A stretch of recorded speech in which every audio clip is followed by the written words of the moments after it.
اليوم الصحفي إيدي كوهان واللي هو من أصول لبنانية نشر صور لدمار وقصف يتفاخر به اللي عملوه قواته بغزة، وحط إشارة إنه أجلتون وفريا وبكفيا وضبي وإنطلياس ومرلياس وعين الرماني وبرمانة وكسروان هودي رح يلاقوا نفس المصير. شو ردك على هذا الكلام؟ بدك تعطيني أقل من ثانيتين؟ ثانية.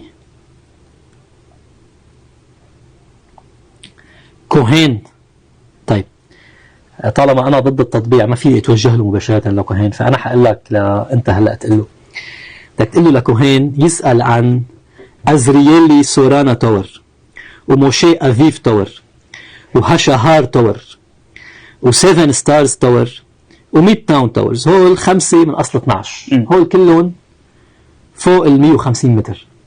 منيح؟ ما في تاور من هذا النوع، ما في صاروخ ذكي للمقاومة اللبنانية. صاروخ ذكي يعني بيخرق الدرع هذا الواقي وبيصيب هدفه بكبسة زر، ما بيتنى. مثل اليوم ايدي كوهين اسمه بيعرف انه اليوم الميركافا عم تكلف الحزب صاروخ، اوكي؟ مثل هذا الصاروخ اللي عم بيصيب الميركافا ويحرقها بدقيقة، في مثله صاروخ موجه على كل الطائرات الرئيسية بتل أبيب.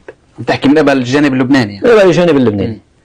ما في منشأة نووية حكومية كهرباء اتصالات انترنت ما في صاروخ ذكي موجه لإلها. فاليوم البناية الستة طوابق اللي عمرها 80 سنة بالضاحية الجنوبية سيقابلها كبسة زر تسقط تاور بتل أبيب. هذا توازن الرعب اللي المهيبين عنا ما بيفهموا عنا شيء. هذا ما يحمي لبنان، مش ناظور سامي جميل وتصريحات سمير جعجع.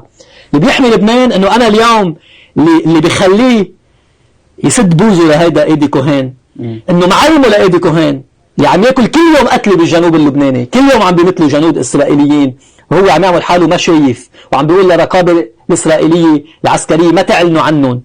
سكر بوزه انه هو بيعرف انه اليوم كل ضربه لبنايه في لبنان يقابلها ضربه لتاور في اسرائيل.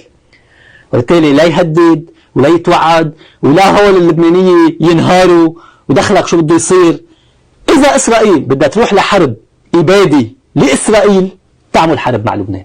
تقول لي في حرب بلبنان؟ بقول لك اذا اسرائيل قررت انه هي بدها تنهي اسرائيل، حبيبي هول عنده النووي والحزب عنده صواريخ ذكيه.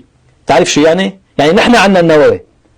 اذا انت عندك نووي حطه بمستودع وانا عندي صاروخ فيه يوصل الى هذا المستودع، يعني انا صار عندي النووي. يعني انا ساعة ما بدي بقصف لك النووي عندك، انا ساعة ما بدي. لكن اللبناني كيسته ما بيعرف شو يعني. اليوم حزب الله بطل عنده كاتيوشا يا جماعة، بطل عنده زلزال ورعد، صار زلزال ورعد في فوقه رأس ذكي.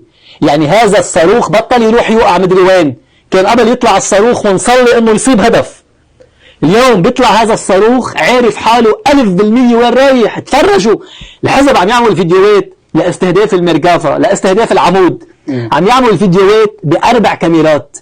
اللبناني يقدر يشوف، الإسرائيلي شايف، الإسرائيلي أكثر حدا شايف وفاهم. شو يعني؟ أنا اليوم هذه المركافة كنت خوض حرب تدمر مركافة. طب أنا اليوم قاعد بيكبس، يكون في 4 كاميرات عم بيصوروا المركافة من 4 جهات، بيكبس احترقت المركافة. إذا أنت ما قادر تفهم عندك مشكلة. طب وبالتالي كوهين وغير كوهين بيقصف. وين بده يقصف؟ بيقصف ضيعة لبنانية، بيقصف بناية لبنانية على المسيحية، لأنه مفترض إنه هذه معركة رأي عام. هلا هذه مش معركة رأي عام حبيبي، بتخلص الحرب تحكي رأي عام. هلا رأي عام وتعبئة كل هذا ما له عازي. بتخلص الحرب تحكي رأي عام، مع التأكيد دائما دائما دائما أنا عندي أولاد، أنا أكيد ما بدي حرب، أكيد ما بدي حرب.